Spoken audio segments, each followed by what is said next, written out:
dan berhadapan pemangku menakib pada malam hari ini yaitu Bapak Kiai Mahya dari Jeddah.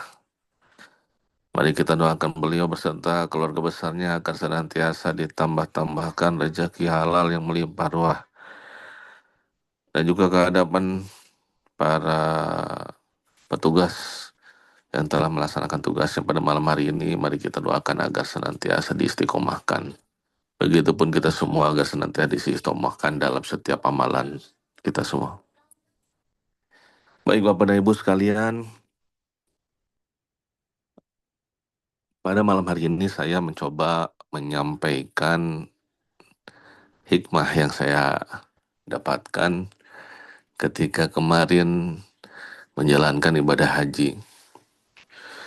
Jadi ketika di sana, ketika di Mekah dan Madinah, saya mengikuti berita-berita dari Sinarasa. Salah satunya adalah tentang tongkat dengan Hajar Aswad di ujungnya itu. Saya sempat terfikirkan tentang apa maksud dari kesemua itu. Meskipun Abah sendiri tidak menyarankan untuk berpikir. Karena kalau berpikir, kata Abah, berpikirlah sampai kepalamu pecah atau jedotkan ke tembok saja. Artinya, sami'na wa ata'na. Ikut saja, terima saja. Tidak usah dipikirkan. Tetapi sebagaimana layaknya seorang manusia biasa, saya kadang terfikir tentang hikmah suatu kalam dari guru agung. Ya, mudah-mudahan nanti rekan-rekan wakil talqin yang lain mungkin bisa menyampaikan yang lebih mendalam lagi. Jadi Bapak Ibu sekalian, kenapa pada malam ini saya membahas itu? Karena saya sendiri menyaksikan, mungkin Bapak Kiai Ucup juga yang juga berangkat ke Mekah dan Madinah, merasakan juga atau memperhatikan juga bahwa banyak atau bahkan mayoritas daripada jamaah haji di Indonesia itu adalah manula, lanjut usia, di mana jamaah yang lanjut usia ini sudah barang pasti membutuhkan pendampingan bagi jamaah yang sangat sepuh sekali, bahkan ketika sampai ke Madinah hanya bisa berdiam di kamar hotel saja. Kadang sesekali datang ke masjid. Kenapa? Karena untuk datang ke masjid harus memakai kursi roda. Dan kursi roda tersebut harus didorong oleh petugas. Petugas haji, atau kalau tidak ada petugas haji, didorong oleh teman sekamarnya. Ya, karena ya petugas kloter atau ketua kloter itu biasanya memasangkan ya manula ini, jamaah yang manula ini dengan jamaah yang masih muda, yang datang tidak dengan pasangan misal seperti itu, atau yang belum menikah seperti itu. Nah, si jamaah yang seperti ini, yang lanjut usia ini, hanya menunggu untuk seseorang yang mendorongnya. Sehingga dengan demikian, mohon maaf, di luar konteks daripada ikhlas, di luar konteks daripada sabar, ya. Hal ini tentu sedikit banyak akan menguras tenaga, akan menguras pikiran, menguras waktu dari teman-teman sekamarnya. Ya memang tenaga ada.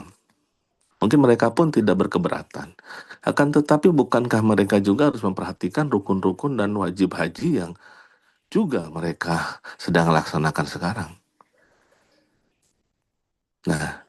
Lalu kemudian banyak juga yang sakit ya, jemaah haji yang lanjut usia ini yang sakit. Bahkan ada yang meninggal dunia ketika masih di pesawat.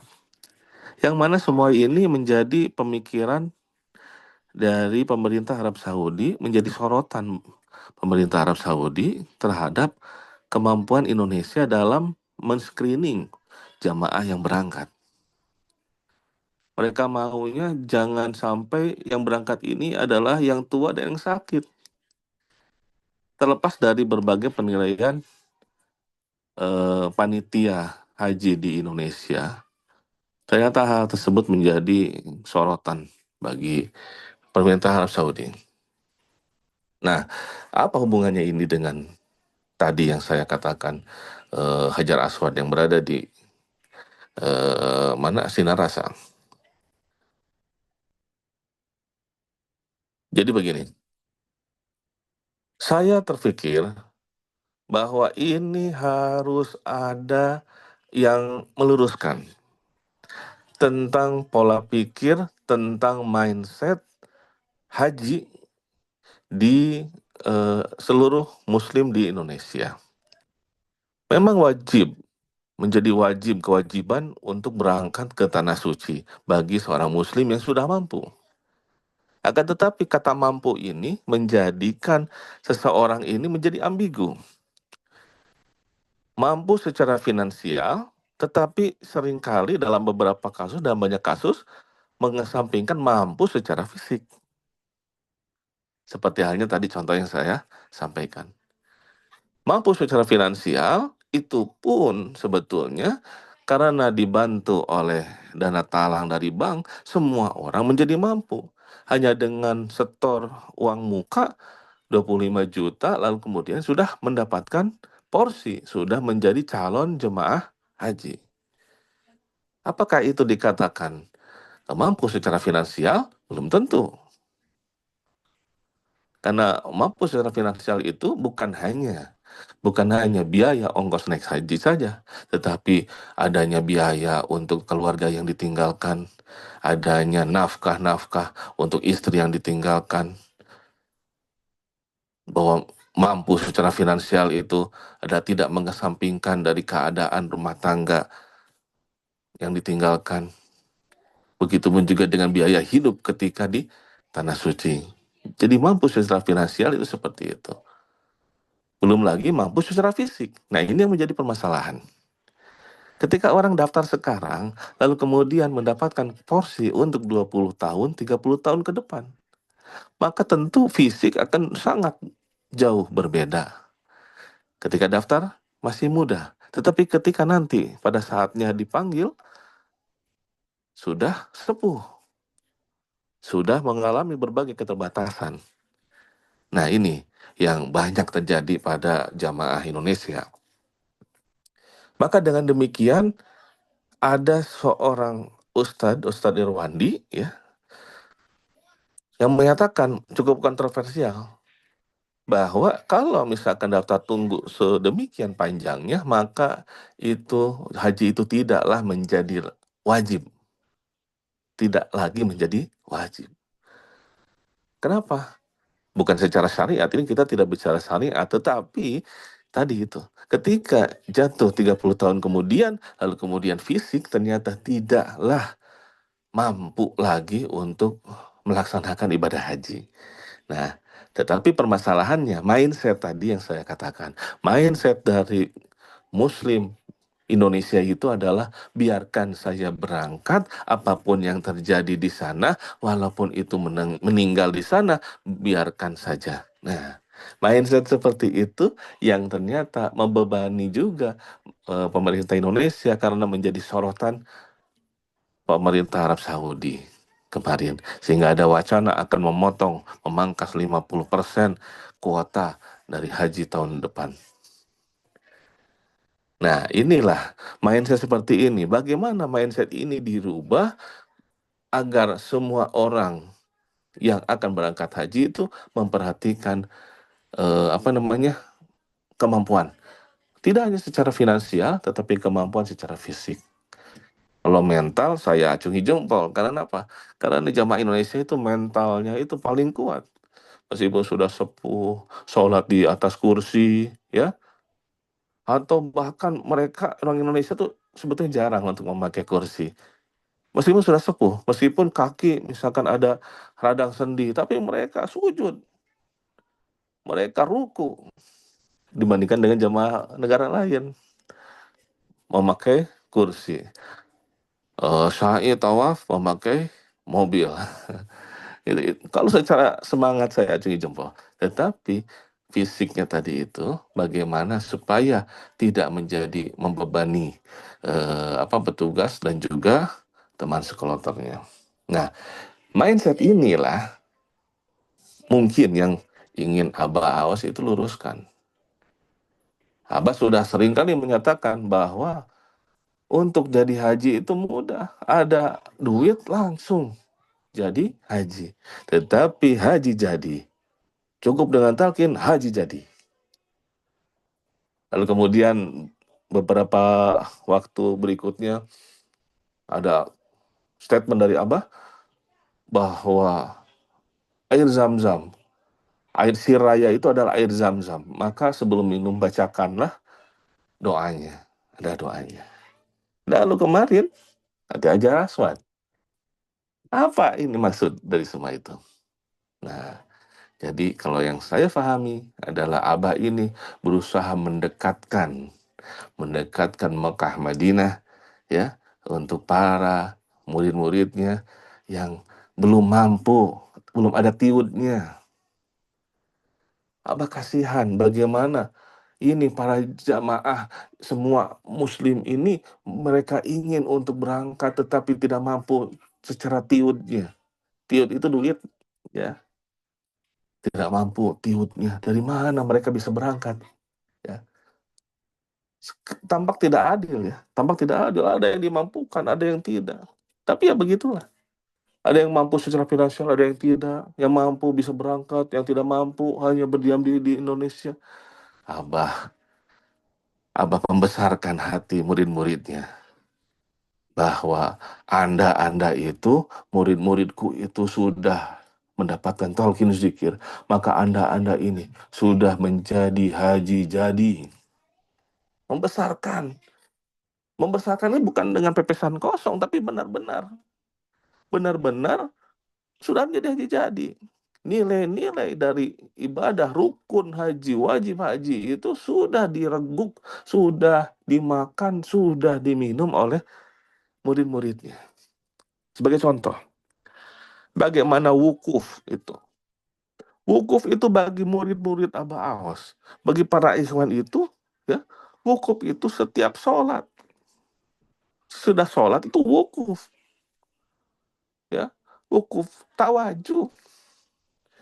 Tawajuh 129 detik itu wukuf, ya, berdiam diri, di situ ada muhasabah diri, di situ ada tawajuh, di situ ada zikir, itu wukuf. Secara tasawuf itu wukuf kita, wukuf dari para ikhwan. Lalu mikot, maaf, di Musdalifah, berdiam diri Musdalifah, istirahat, memejamkan matanya. Bukankah kita semua memejamkan mata ketika di malam hari?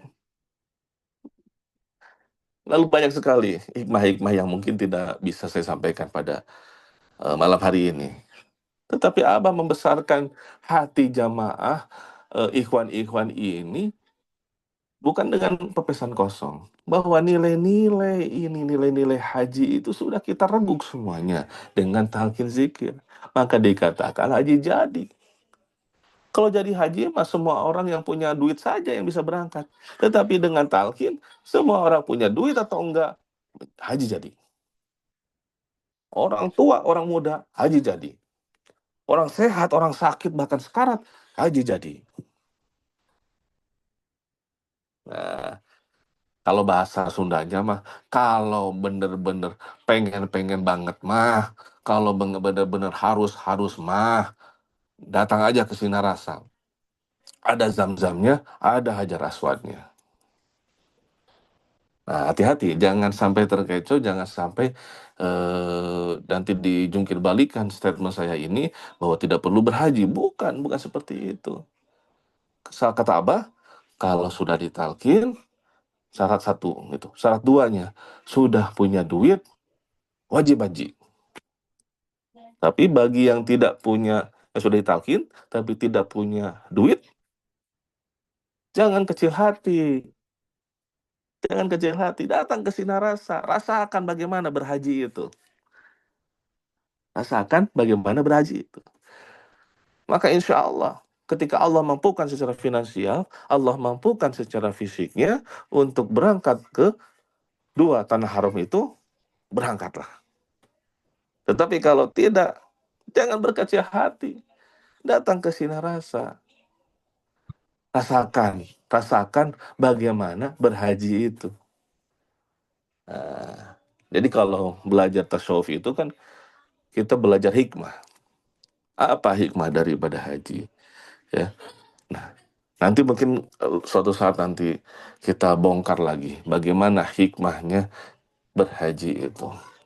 Tapi yang pasti, yang coba saya sampaikan kepada jamaah di sini adalah bagaimana welas kasihnya Abah kepada murid-muridnya, membesarkan hati murid-muridnya yang belum mampu untuk berangkat ke dua tanah suci itu. Abah dekatkan, Abah dekatkan, Abah dekatkan, asal ada keinginan untuk datang ke Sinarasa. Bagi yang tidak mampu, tidak berkecil hati. Kenapa? Karena guru memperhatikan saya, ya Allah. Ternyata ada seorang soleh, seorang guru yang membesarkan hati saya yang belum mempunyai uang ini. Maka dengan demikian ya, para jamaah semua akan berubah nanti mindsetnya. Tidak menjadi kecil hati, tidak menjadi kecewa ketika porsi kita pada akhirnya nanti 30 tahun ke depan itu sudah menjadi hak kita dan kita dipanggil untuk pelunasan, tetapi ternyata fisik kita tidak mampu, maka para murid Abah Awas, para ikhwan Thariqah Qadiriyah Sabandiyah Ma'asurilah Sinaras sama PKN tidaklah menjadi orang yang keras hati, tidaklah menjadi orang yang kekeh patekeh. Melihat kondisi tidak mampu, maka kemudian tidak apa-apa. Silahkan berikanlah kepada ahli waris saya, anak saya untuk berangkat menggantikan saya. Nah, maka hal itu yang saya lihat di jamaah Malaysia, jamaah Brunei. Saya jarang melihat jamaah Malaysia, jamaah Brunei itu yang sepuh. Bahkan saya sering menjumpai banyak yang muda-muda. Dan ternyata seperti itu mereka itu. Kalau secara fisik tidak lulus istitoahnya, maka bisa diberikan kepada anak-anaknya. Nah, mungkin kita juga seperti itu. Dengan pelatihan Abah Awas seperti ini kepada para muridnya, maka nanti ketika suatu saat 30 tahun lagi, 20 tahun lagi dipanggil untuk pelunasan dan ternyata fisik kita tidak mampu, maka murid-murid Abah Awas mah orang yang paling sabar, orang yang paling berbesar hati. Tidak memaksakan dirinya, lalu menyerahkan kepada anaknya si porsi hajinya tersebut. Seperti itu. Jadi ini adalah masalah mindset, masalah pelatihan mental bagi murid-murid Abah Awas. Nah, mungkin kita di sini agak sedikit tercerahkan, ya. Bukan hanya kontroversial saja. Jangan melihat dari kacamata kontroversial saja, tetapi lihat dari kacamata murid kepada gurunya. Bagaimana kita melihat guru yang berbelas kasih, berbesar hati, yang senantiasa mencintai murid-muridnya. Insya Allah nanti satu saat mungkin akan kita bahas lebih lanjut lagi. Semoga mencerahkan. Assalamualaikum warahmatullahi wabarakatuh.